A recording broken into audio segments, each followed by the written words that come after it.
A veces hay que ser pragmático y elegir una opción que, sin ser la mejor, es la menos mala. Muchos de los que votamos por Piñera lo hicimos con esa lógica. Pero yo al menos no seré reincidente. Y no por falta de pragmatismo, sino porque creo que el expresidente tiene una gran responsabilidad en la irrelevancia en que cayó la derecha y también en la situación actual del país. Por eso, y ya que él se permitió hace unos días usar una frase de Churchill para cuestionar al gobierno, yo me permito citar al mismo autor para decir que la política es mucho más peligrosa que la guerra, porque en la guerra se muere solo una vez. Y Sebastián Piñera parece ser el Lázaro por excelencia de la política, un verdadero Highlander. Y eso es muy grave, insisto, para la derecha, porque cada vez que él ha remontado ha sido a costa de dejarla caer a ella. Por eso, y justamente porque soy pragmática, quiero hacer un cálculo y explicar todo lo que se pierde con Piñera. Se pierde en primer lugar la posibilidad de defender el respeto a la institucionalidad, algo que es importante para nosotros. ¿O acaso las instituciones pueden ser reemplazadas por un telefonazo y lo de Barrancones fue solo un lapsus? Y si lo fue, ¿cómo se explica que siendo senador y estando en pleno proceso de negociación con los bancos para vender su primer negocio, el de las tarjetas de crédito, Piñera presentara una indicación a un proyecto de ley que obligaba a esas instituciones, a los bancos, a pagar intereses por los saldos de cuentas corrientes? O sea, una indicación que las perjudicaba. ¿Puedo expresar dudas por el hecho de que Piñera retirara esa indicación una vez que la compra se concretó? Puedo, debo incluso, porque no es responsabilidad mía presumir la buena fe de quien actúa sin pudor, sin tener en consideración lo que, por decirlo menos, es un conflicto de interés. ¿Y acaso no fue algo similar lo que el mismo Piñera hizo una década más tarde, siendo senador también, y después de imputar aparatosamente abusos a los controladores de Nersi en el llamado caso Chispa, cuando negoció directamente con Endesa España la venta de sus propias acciones y en condiciones más favorables que las de cualquier otro accionista minoritario? No en vano, no por casualidad, Alamán, que era su amigo a la época, le enrostró en dicha ocasión que no se puede ser protagonista de la política y activista de los negocios. Votar por Piñera es perder, es atarse de mano, o la derecha podrá defender un modelo económico basado en la libertad, la competencia y el mérito si el líder que ella misma elige con sus votos fue sancionado el año 2006 por comprar acciones de LAN a menos de una hora, 39 minutos para ser exacta, de haber participado de un directorio, infringiendo con eso lo que se llama el deber de abstención de hacer uso de información privilegiada.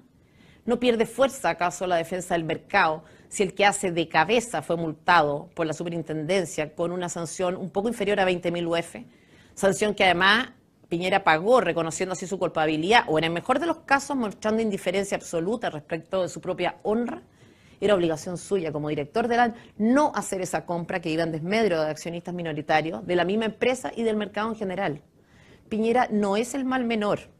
En 1980 fue declarado reo y estuvo prófugo durante 24 días. ¿Por qué?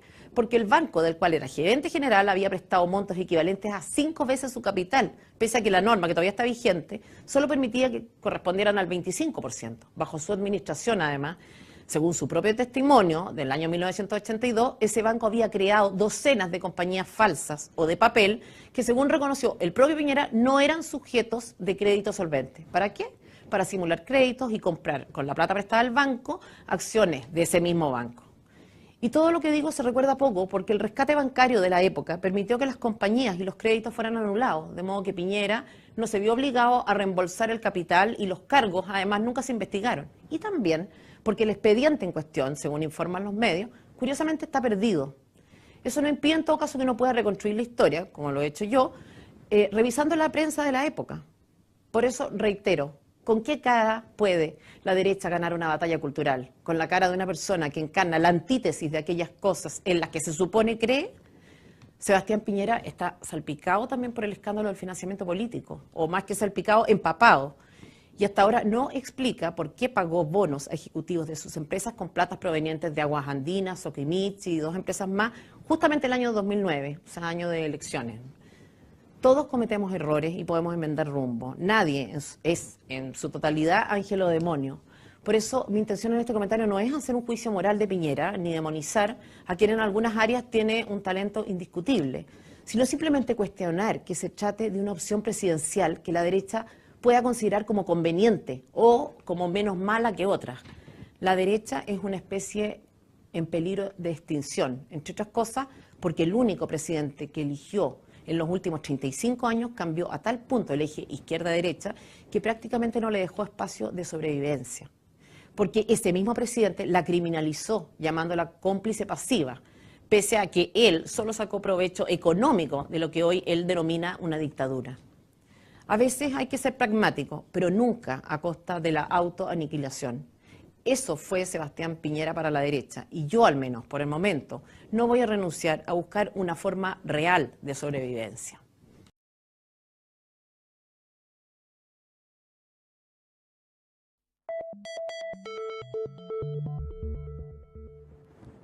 Yo no creo en el carácter inextinguible de las deudas. No creo en eso de que alguien no pueda enmendar los errores del pasado. Y me repugna la actitud de los que se arrogan esa superioridad moral.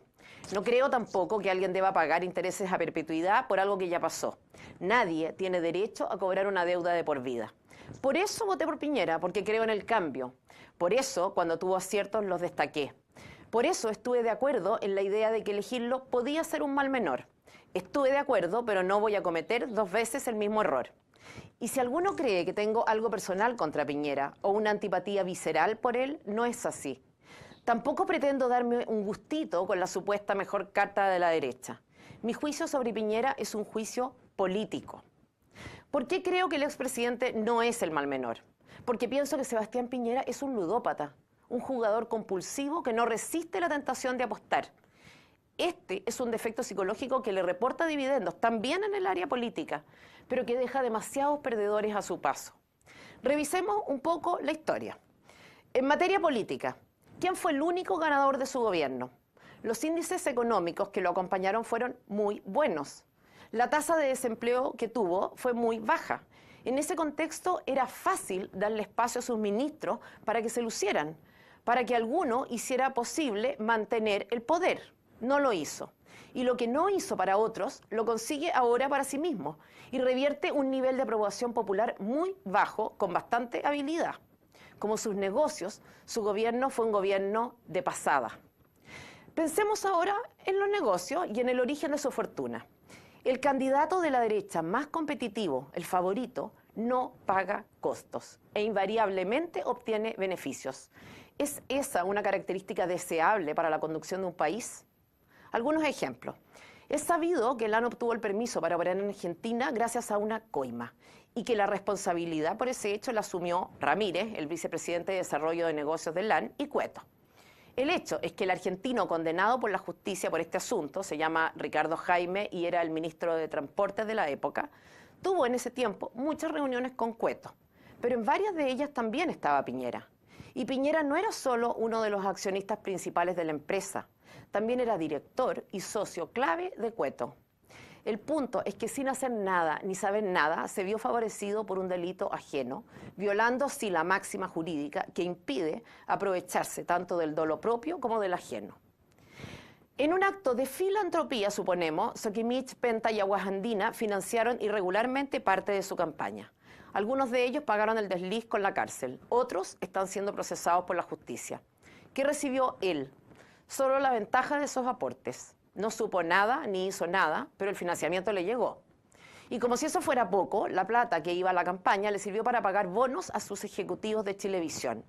Él no intervino, pero el error le significó pagar menos impuestos de los que debía. Como si eso no fuera suficiente, una empresa de su propiedad resultó ser la única, aunque eventual hasta ahora, ganadora con el fallo adverso para Chile de La Haya. No creo, ni es plausible, la tesis de que Piñera estuviera interesado en el fracaso del país en ese juicio. Pero no cabe duda de que el hecho de invertir en un país limítrofe es de una imprudencia de marca mayor. Un presidente, y por tanto el conductor de las relaciones internacionales de Chile, no puede exponer al país y a sí mismo de esta manera. ¿Qué es esto? Una jugada audaz, arriesgada. La pregunta es si una persona que no mide riesgo, que apuesta a estos niveles, puede hacer un buen gobierno. Yo creo que no. Y si no supo nada, hay que celebrar acá la extraordinaria discreción de la familia Piñera. Porque mal que mal, lo que estaba en juego era el capital del padre. Se podría decir que Bachelet tampoco supo de los negocios de su hijo, pero su propio retoño trabajaba, por lo menos, con recursos y en beneficio propio. En fin, Piñera tiene una racha ganadora que ya se quisiera hasta el más avesado de los jugadores. una racha sospechosa. Sobre todo porque cuando Piñera pierde, eso le pasó con una de las sociedades cascadas, invirtió en una donde justamente no estaba la plata. Cuando pierde, la justicia se pronuncia y los implicados reciben sanción. La suerte está siempre de su parte.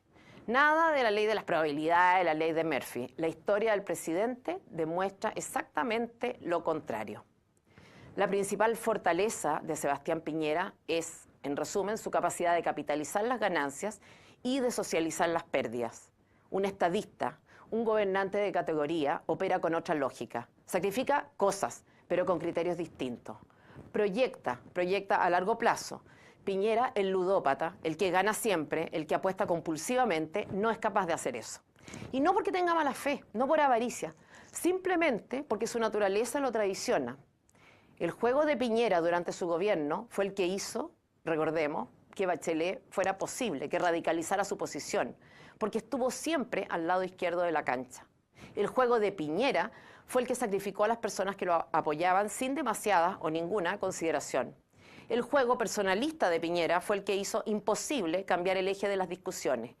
Y esto es lo mínimo que se podía esperar de alguien que cree en algo más allá de sí mismo. En el juego del poder, el expresidente sabe ganar. Esta es su ventaja. Su debilidad es que es temerario. Piñera es un ludópata, un jugador compulsivo, y por eso es capaz de sacrificarlo todo menos a sí mismo. Ese aspecto de su personalidad definitivamente es destructivo para el país. ¿Puede hacer una buena gestión? Yo creo que sí, pero esa gestión no pasará de ser un paréntesis, como lo fue su gobierno anterior. La derecha no está en condiciones de pensar así. La derecha necesita fortalecerse desde las raíces. No importa si pierde las próximas elecciones, no importa si es que es capaz de ser una oposición fuerte y no invisible como lo es hasta ahora. Las grandes batallas no se ganan en una pasada. Churchill les advirtió a los británicos sobre la amenaza nazi a propósito de la paz que habían firmado con Hitler.